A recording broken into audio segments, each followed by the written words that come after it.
L'Espagne cette année, elle a renoncé à des joueurs quand même assez importants comme Juanito, Santillana. Elle a fait surtout confiance à un bloc, celui du Real Sociedad. L'Espagne qui vient de marquer le premier but là par Tendillo. Tendillo, c'est assez drôle. Nos deux buts on a reçu nos deux buts, un par Tendillo, l'autre par Alessanco, qui sont respectivement stoppers et libéraux. C'est assez bizarre. Et nous, on les craignait surtout pour leur pressing. En définitive, ils sont beaucoup défendus, ils ont très peu attaqué. Alors là, c'est Barberis face à Zamora, la grande vedette espagnole. Et qui est-ce qui gagne? C'est Barberis. À la fin. Sur cette action en tout cas. Peut-être, en tout cas. Ouais. Là, c'était Ufarte, c'est certainement le meilleur joueur espagnol, enfin considéré cette année en Espagne comme le meilleur joueur. Et là, c'est le qui va faire parler de lui au mondial, certainement. C'est le deuxième but, précisément sur un corner qui a été tiré par Lopez Ufarte et marqué par Alessanco, comme vous l'avez dit, qui est un défenseur. Et qui est le grand patron de cette équipe.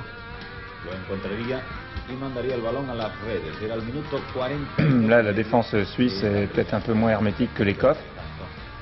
Peut-être, mais enfin, nous, on fait ces matchs amicaux surtout d'abord pour être des sparring partners valables. Là, on a rencontré l'Espagne, on a rencontré l'Italie et le Brésil. C'est quand même des équipes qui ne sont pas des équipes du bas de tableau. Je trouve que c'est déjà pas mal de les rencontrer.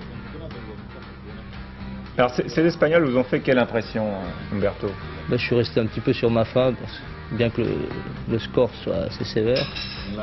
Ils n'ont pas beaucoup attaqué et le public ne semblait pas éprouver beaucoup de plaisir à voir cette équipe d'Espagne. Il n'y avait que 15 000 spectateurs, c'est vrai ça? Oui, mais il faut dire qu'il était retransmis en direct dans toute l'Espagne.